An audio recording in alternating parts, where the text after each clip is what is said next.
Hello guys, welcome back to my YouTube channel. അപ്പോൾ ഓണമൊക്കെ വരുമല്ലേ.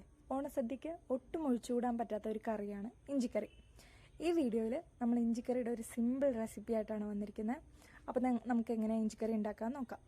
അതിനായിട്ട് നമ്മൾ ഒരു പാൻ എടുത്തിട്ട് അതിലേക്ക് എണ്ണ ഒഴിച്ച് ചൂടാക്കിയതിന് ശേഷം ഇഞ്ചി, എന്തോരം ഇഞ്ചിയാണോ നിങ്ങൾ ഇഞ്ചിക്കറി ഉണ്ടാക്കാനായിട്ട്, എന്തോരം ഇഞ്ചിക്കറിയാണോ ഉണ്ടാക്കാൻ ഉദ്ദേശിക്കുന്നത് അതിനനുസരിച്ച് ഇഞ്ചി എടുക്കുക. എന്നിട്ട് എണ്ണയിലിട്ട് വറുത്തെടുക്കുക. ഞാനിവിടെ വളരെ കുറച്ച് എണ്ണ മാത്രമേ എടുത്തിട്ടുള്ളൂ. കാര്യം എണ്ണ വേസ്റ്റ് ആക്കണ്ടല്ലോ എന്ന് ഓർത്തിട്ടാണ്. അപ്പോൾ നിങ്ങൾക്ക് ആവശ്യമായിട്ടുള്ള ഇഞ്ചി എടുക്കുക. എന്നിട്ട് അത്യാവശ്യം ഒന്ന് വറുത്തെടുക്കാം. എന്നിട്ട് അതിലേക്ക് ഈ വറുത്തുകൊണ്ടിരിക്കുമ്പോൾ നമുക്ക് കുറച്ച് വേപ്പില ഇട്ട് കൊടുക്കാം. എന്നിട്ട് നിർത്താതെ ഇളക്കി കൊടുക്കാം. കാര്യം നമ്മൾ ഹൈ ഫ്ലെയിമിൽ തന്നെ വെച്ചിട്ടാണ് ഇഞ്ചി വറുത്തെടുക്കണേ. അപ്പോൾ നിർത്താതെ ഇളക്കി കൊടുക്കാം. ഒരു ഗോൾഡൻ ബ്രൗൺ കളറൊക്കെ ആകുമ്പോഴത്തേക്കും നമുക്ക് ഇഞ്ചി കോരിയെടുക്കാം കേട്ടോ.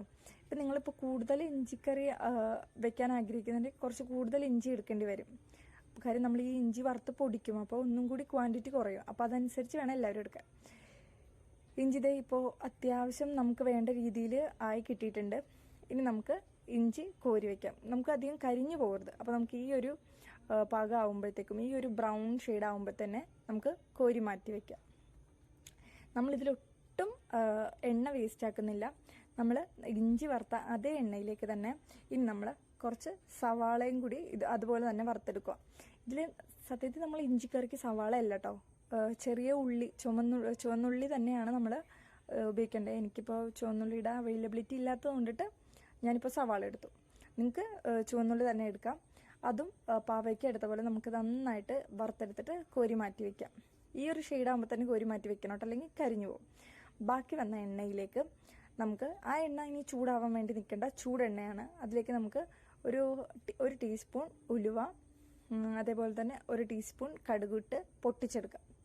കടുക് ഉലുവയ്ക്ക് നന്നായിട്ട് പൊട്ടി കഴിയുമ്പോഴത്തേക്കും നമുക്കിതിലേക്ക് എരിവിനാവശ്യമായിട്ടുള്ള പച്ചമുളക് ചേർത്ത് കൊടുക്കാം. പച്ചമുളക് ഈ ഒരു രീതിയിൽ അരിഞ്ഞിട്ട് വേണം ചേർത്ത് കൊടുക്കാൻ. നീളത്തിലൊന്നും അരിഞ്ഞിട്ട് ചേർക്കരുത്. അത് കഴിഞ്ഞിട്ട് നമുക്ക് വേപ്പിലയും കൂടി ഇട്ട് കൊടുക്കാം. ഇനി വെളുത്തുള്ളി ചതച്ചോ അരിഞ്ഞോ നമുക്ക് ചേർക്കാം കേട്ടോ.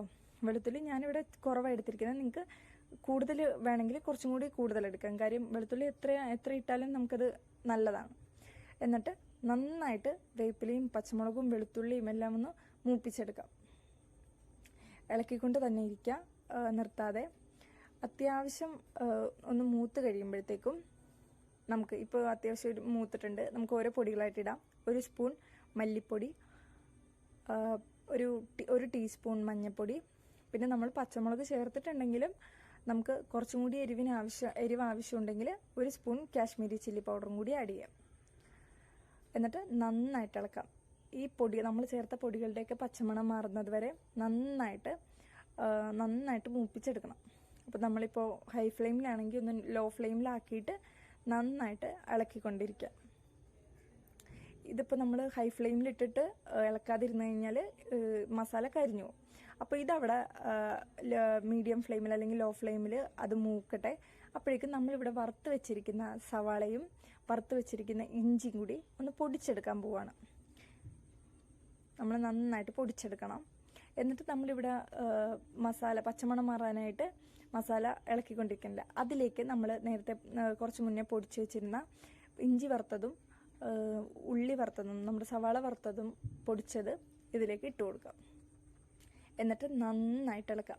ഈ പൊടിക്കണത് ഇപ്പോൾ നിങ്ങൾക്ക് ഇഞ്ചിക്കറി നല്ല പേസ്റ്റ് പോലെ വേണമെങ്കിൽ നന്നായിട്ട് ഫൈനായിട്ട് പൊടിക്കുക. അല്ല കുറച്ച് തരിതരിപ്പൊക്കെ വേണമെങ്കിൽ അതുപോലെ പൊടിക്കുക. അതൊക്കെ ഓരോരുത്തരുടെ ഇഷ്ടം പോലെ. ചിലവർക്ക് ഇങ്ങനെ പേസ്റ്റ് പോലത്തെ ഇഞ്ചിക്കറിയാണ് ഇഷ്ടം, ചിലർക്ക് ഇങ്ങനെ തരിതരി പോലെ ഇരിക്കുന്ന ഇഞ്ചിക്കറിയാണ് ഇഷ്ടം. അപ്പോൾ അതൊക്കെ ഈ പൊടിക്കണ രീതി പോലെ ഇരിക്കും കേട്ടോ. അപ്പോൾ പൊടിക്കുമ്പോഴാണ് അത് നമ്മുടെ ഇഷ്ടത്തിനനുസരിച്ച് ചെയ്യേണ്ടത്.